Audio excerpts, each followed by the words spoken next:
Beauty and the Beast by Madame d'Aulnoy. There was once a very rich merchant who had 6 children, 3 boys and 3 girls. As he was himself a man of great sense, he spared no expense for their education. The 3 daughters were all handsome, but particularly the youngest. Indeed, she was so very beautiful that in her childhood everyone called her the Little Beauty. And being equally lovely when she was grown up, nobody called her by any other name, which made her sisters very jealous of her. This youngest daughter was not only more handsome than her sisters, but also was better tempered. The 2 eldest were vain of their wealth and position. They gave themselves 1,000 airs, and refused to visit other merchants' daughters, nor would they condescend to be seen except with persons of quality. They went every day to balls, plays, and public walks, and always made game of their youngest sister for spending her time in reading or other useful employments. As it was well known that these ladies would have large fortunes, many great merchants wished to get them for wives. But the 2 eldest always answered that for their parts they had no thoughts of marrying anyone below a duke, or an earl at least. Beauty had quite as many offers as her sisters, but she always answered with the greatest civility that though she was much obliged to those who loved her, she would rather live some years longer with her father, as she thought herself too young to marry. It happened that, by some unlucky accident, the merchant suddenly lost all his fortune, and had nothing left but a small cottage in the country. Upon this he said to his daughters, while the tears ran down his cheeks, "My children, we must now go and dwell in the cottage, and try to get a living by labor, for we have no other means of support." The 2 eldest replied that they did not know how to work, and would not leave town, for they had many who loved them enough who would be glad to marry them, though they had no longer any fortune. But in this they were mistaken, for when those they thought had loved them heard what had happened, they said the girls were so proud and ill-tempered that all we wanted was their fortune. We are not sorry at all to see their pride brought down. Let them show off their heirs to their cows and sheep. But everybody pitied poor Beauty, because she was so sweet-tempered and kind to all, and several gentlemen offered to marry her, though she had not a penny. But Beauty still refused, and said she could not think of leaving her poor father in this trouble. At first Beauty could not help sometimes crying in secret for the hardships she was now obliged to suffer. But in a very short time she said to herself, "All the crying in the world will do me no good, so I will try to be happy without a fortune." When they had removed to their cottage, the merchant and his 3 sons employed themselves in ploughing and sowing the fields and working in the garden. Beauty also did her part, for she rose by 4 o'clock every morning, lighted the fires, cleaned the house, and got ready the breakfast for the whole family. At first she found all this very hard, but she soon grew quite used to it, and thought it no hardship. Indeed, the work greatly benefited her health. When she had done, she used to amuse herself with reading, playing her music, or singing while she spun. But her 2 sisters were at a loss what to do to pass the time away. They had their breakfast in bed, and did not rise till 10 o'clock. Then they commonly walked out, but always found themselves soon very tired, when they would often sit down under a shady tree, and grieve for the loss of their carriage and fine clothes, and say to each other, "What a mean-spirited, poor, stupid creature our sister is, to be so content with this low way of life." But their father thought differently, and loved and admired his youngest child more than ever.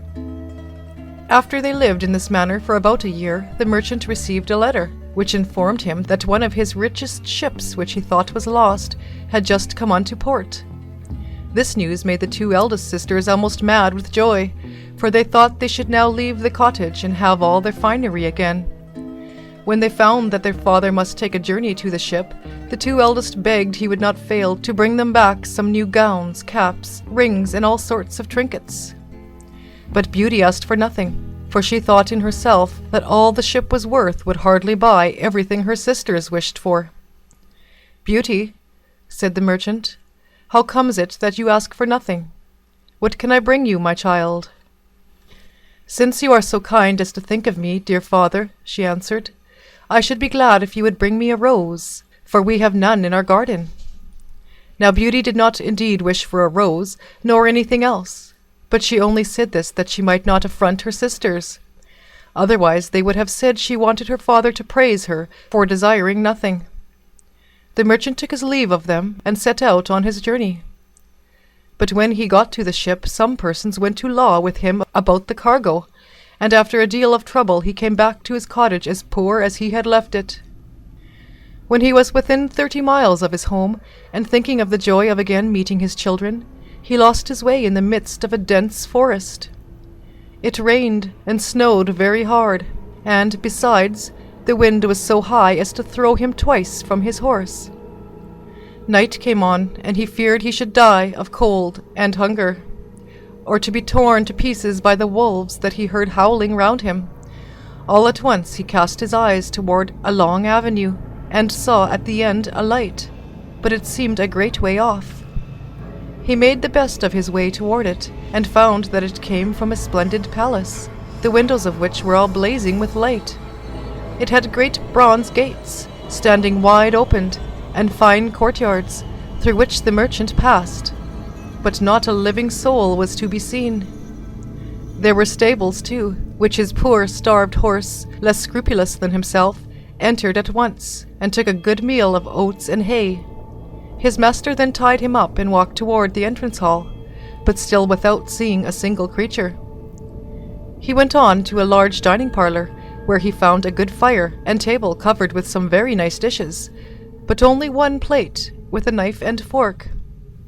As the snow and rain had wetted him to the skin, he went up to the fire to dry himself. "I hope," said he, "the master of the house or his servants will excuse me, for it surely will not be long now before I see them." He waited some time, but still nobody came. At last the clock struck 11, and the merchant, being quite faint for the want of food, helped himself to a chicken and to a few glasses of wine, yet all the time trembling with fear. He sat till the clock struck 12, and then, taking courage, began to think he might as well look about him. So he opened a door at the end of the hall, and went through it to a very grand room, in which there was a fine bed, and as he was feeling very weary, he shut the door, took off his clothes, and got into it. It was 10 o'clock in the morning before he awoke, when he was amazed to see a handsome new suit of clothes laid ready for him, instead of his own, which were all torn and spoiled. "To be sure," said he to himself, "this place belongs to some good fairy, who has taken pity on my ill luck." He looked out of the window, and instead of the snow-covered wood, where he had lost himself the previous night, he saw the most charming arbours, covered with all kinds of flowers. Returning to the hall where he had supper, he found a breakfast table, ready prepared. "Indeed, my good fairy," said the merchant aloud, "I am vastly obliged to you for your kind care of me." He then made a hearty breakfast, took his hat, and was going to the stable to pay his horse a visit, but as he passed under one of the arbours, which was loaded with roses, he thought of what Beauty had asked him to bring back to her, and so he took a bunch of roses to carry home. At the same moment he heard a loud noise, and saw coming toward him a beast, so frightful to look at that he was ready to faint with fear. "Ungrateful man," said the beast in a terrible voice, "I have saved your life by admitting you into my palace, and in return you steal my roses, which I value more than anything I possess. But you shall atone for your fault, die in a quarter of an hour." The merchant fell on his knees, and clasping his hands, said, "Sir, I humbly beg your pardon. I did not think it would offend you to gather a rose for one of my daughters, who had entreated me to bring her one home. Do not kill me, my lord." "I am not a lord, but a beast," replied the monster. "I hate false compliments, so do not fancy that you can coax me by any such ways. You tell me that you have daughters. Now I will suffer you to escape if one of them will come and die in your stead. If not, profuse that you will yourself return in 3 months, to be dealt with as I may choose." The tender-hearted merchant had no thoughts of letting any one of his daughters die for his sake, but he knew that if he seemed to accept the beast's terms, he should at least have the pleasure of seeing them once again. So he gave his promise and was told that he might set off as soon as he liked. "But," said the beast, "I do not wish you to go back empty-handed. Go to the room you slept in, and you will find a chest there. Fill it with whatsoever you like best, and I will have it taken to your own house for you." When the beast had said this, he went away. The good merchant, left to himself, began to consider that as he must die, for he had no thought of breaking a promise, made even to a beast, he might as well have the comfort of leaving his children provided for. He returned to the room he had slept in, and found there heaps of gold pieces lying about. He filled the chest with them to the very brim, locked it, and mounting his horse, left the palace as sorrowful as he had been glad when he first beheld it. The horse took a path across the forest of his own accord, and in a few hours they reached the merchant's house. His children came running round him, but instead of kissing them with his joy, he could not help weeping as he looked at them. He held in his hand the bunch of roses which he gave to Beauty, saying, "Take these roses, Beauty, but little do you think how dear they have cost your poor father." And then he gave them an account of all that he had seen or heard in the palace of the beast. The two eldest sisters now began to shed tears, and to lay the blame upon Beauty, who they said would be the cause of her father's death. "See," said they, "for what happens from the pride of the little wretch. Why did she not ask for such things as we did? But, to be sure, Miss must not be like other people, and though she will be the cause of her father's death, yet she does not shed a tear." "It would be useless," replied Beauty, "for my father shall not die. As the beast will accept one of his daughters, I will give myself up, and be only too happy to prove my love for the best of fathers." "No, sister," said the three brothers with one voice. "That cannot be. We will go in search of this monster, and either he or we will perish." "Do not hope to kill him," said the merchant. "His power is far too great. But Beauty's young life shall not be sacrificed. I am old, and cannot expect to live much longer, so I shall but give up a few years of my life, and shall only grieve for the sake of my children." "Never, father," cried Beauty. "If you go back to the palace, you cannot hinder my going after you. Though young, I am not over fond of life, and I would much rather be eaten up by the monster than die of grief for your loss." The merchant tried in vain to reason with Beauty, who still obstinately kept to her purpose, which, in truth, made her two sisters glad, for they were jealous of her, because everybody loved her. The merchant was so grieved at the thoughts of losing his child that he never once thought of the chest filled with gold. But at night, to his great surprise, he found it standing by his bedside. He said nothing about his riches to his eldest daughters, for he knew very well it would at once make them want to return to town. But he told Beauty his secret, and she then said that while he was away, the two gentlemen had been on a visit at her cottage, who had fallen in love with her two sisters. She entreated her father to marry them without delay, for she was so sweet-natured, she only wished them to be happy. 3 months went by only too fast, and then the merchant and Beauty got ready to set out for the palace of the beast. Upon this the two sisters rubbed their eyes with an onion, to make believe they were crying. Both the merchant and his sons cried in earnest. Only Beauty shed no tears. They reached the palace in a few hours, and the horse, without bidding, went into the stable as before. The merchant and Beauty walked toward the large hall, where they found a table covered with every dainty, and 2 plates laid already. The merchant had very little appetite, but Beauty, that she might the better hide her grief, placed herself at the table and helped her father. She then began to eat herself, and thought all the time that, to be sure, the beast had a mind to fatten her before he ate her up, since he had provided such good cheer for her. When they had done their supper, they heard a great noise, and the good old man began to bid his poor child farewell, for he knew it was the beast coming to them. When Beauty first saw that frightful form, she was very much terrified, but tried to hide her fear. The creature walked up to her and eyed her all over, then asked her in a dreadful voice if she had come quite of her own accord. "Yes," said Beauty. "Then you are a good girl, and I am very much obliged to you." This was such an astonishingly civil answer that Beauty's courage rose, but it sank again when the beast, addressing the merchant, desired him to leave the palace the next morning, and never return to it again. "And so good night, merchant, and good night, Beauty." "Good night, beast," she answered, as the monster shuffled out of the room. "Ah, my dear child," said the merchant, kissing his daughter, "I am half dead already, at the thought of leaving you with this dreadful beast. You shall go back and let me stay in your place." "No," said Beauty, boldly, "I will never agree to that. You must go home tomorrow morning."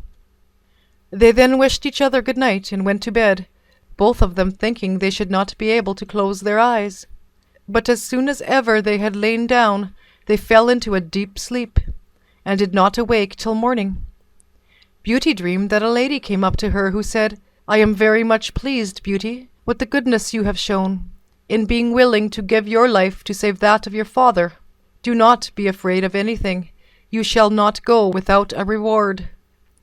As soon as Beauty awoke, she told her father this dream.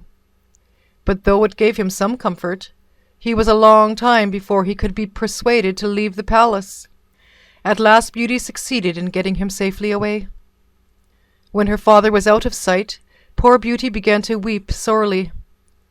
Still, having naturally a courageous spirit, she soon resolved not to make her sad case still worse by sorrow, which she knew was vain, but to wait and be patient. She walked about to take a view of all the palace, and the elegance of every part of it much charmed her. But what was her surprise when she came to a door on which was written, "Beauty's room." She opened it in haste, and her eyes were dazzled by the splendor and taste of the apartment. What made her wonder more than all the rest was a large library filled with books, a harpsichord, and many pieces of music.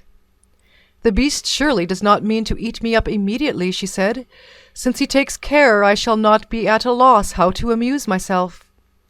She opened the library and saw these verses written in letters of gold in the back of one of the books.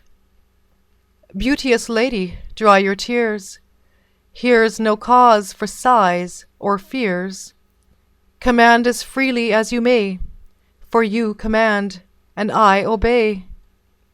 "Alas," said she, sighing, "I wish I could only command a sight of my poor father, and to know what he is doing at this moment."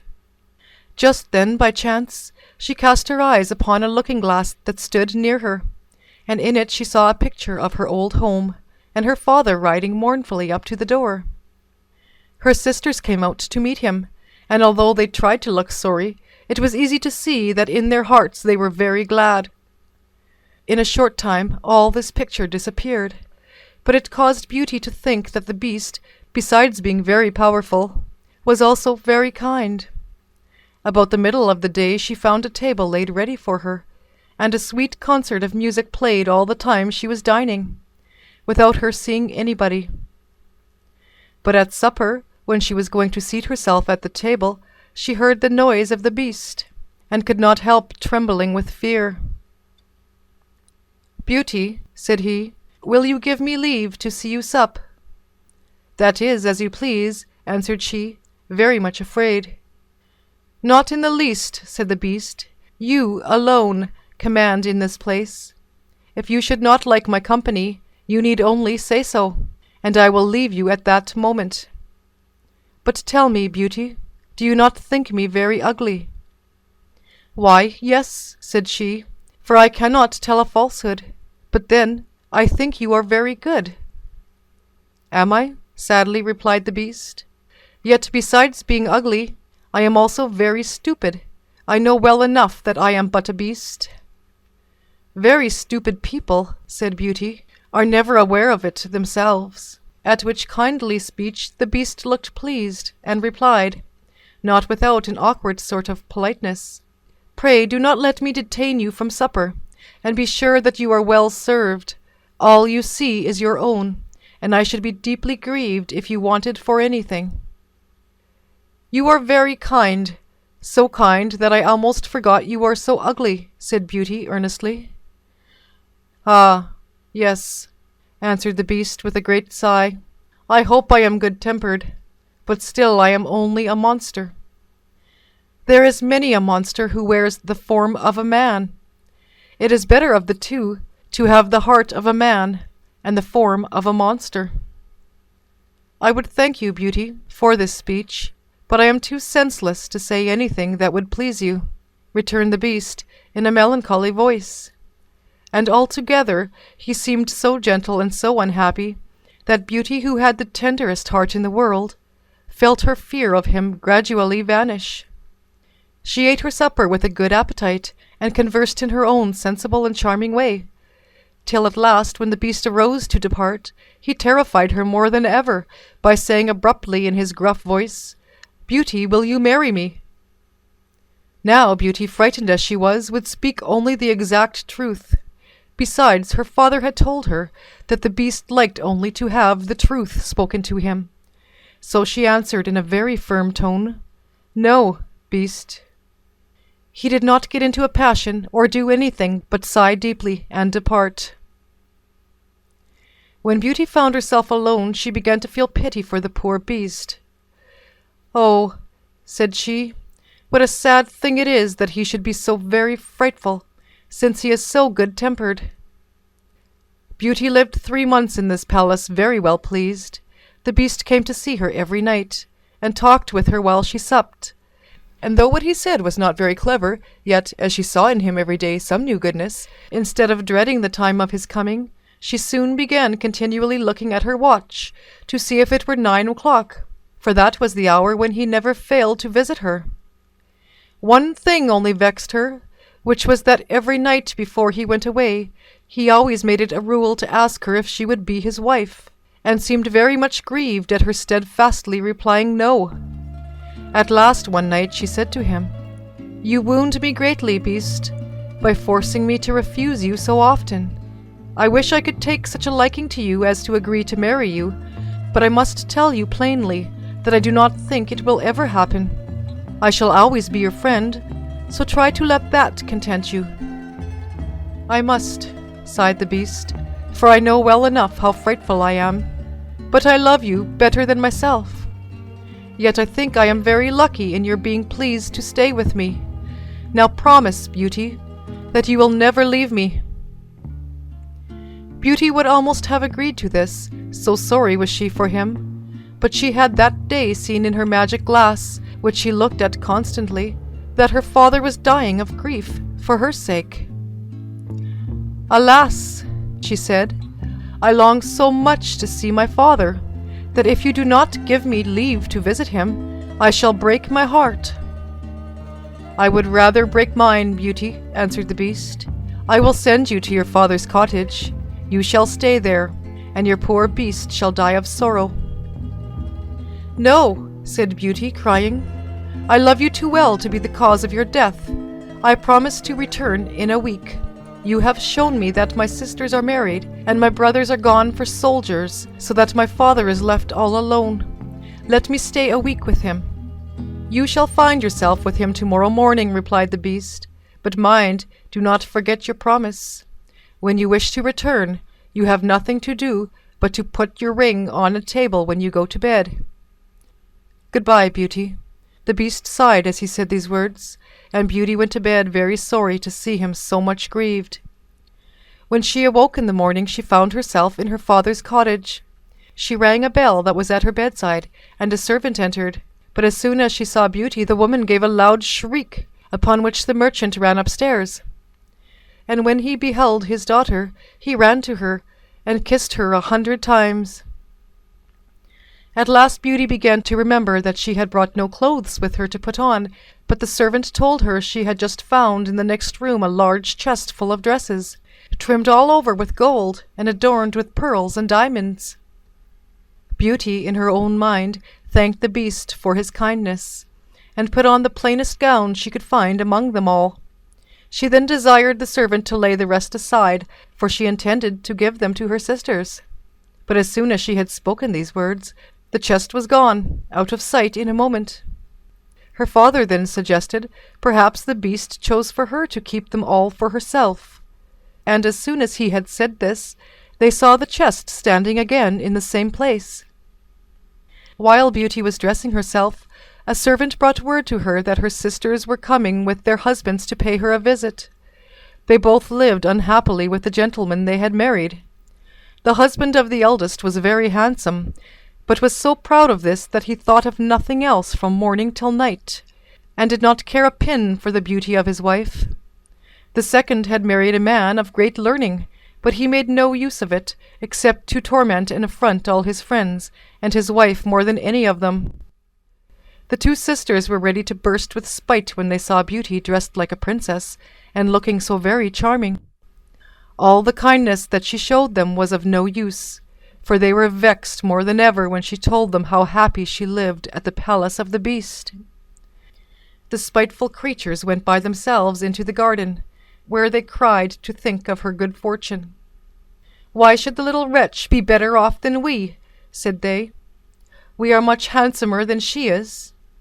"Sister," said the eldest, "a thought has just come into my head. Let us try to keep her here longer than the week for which the Beast gave her leave, and then he will be so angry that perhaps when she goes back to him he will eat her up in a moment." "That is well thought of," answered the other, "but to do this we must pretend to be very kind." They then went to join her in the cottage, where they showed her so much false love that Beauty could not help crying for joy.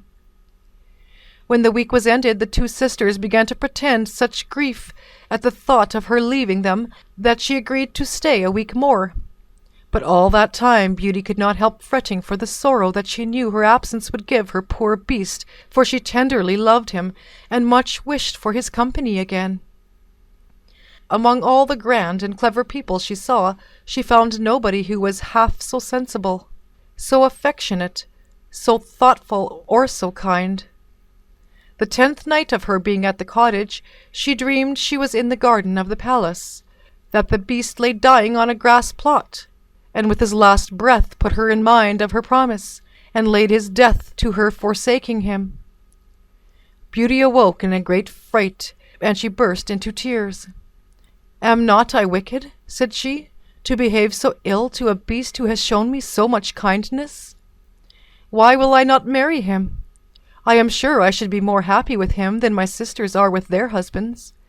He shall not be wretched any longer on my account, for I should do nothing but blame myself all the rest of my life." She then rose, put her ring on the table, and got into bed again, and soon fell asleep. In the morning she with joy found herself in the palace of the Beast.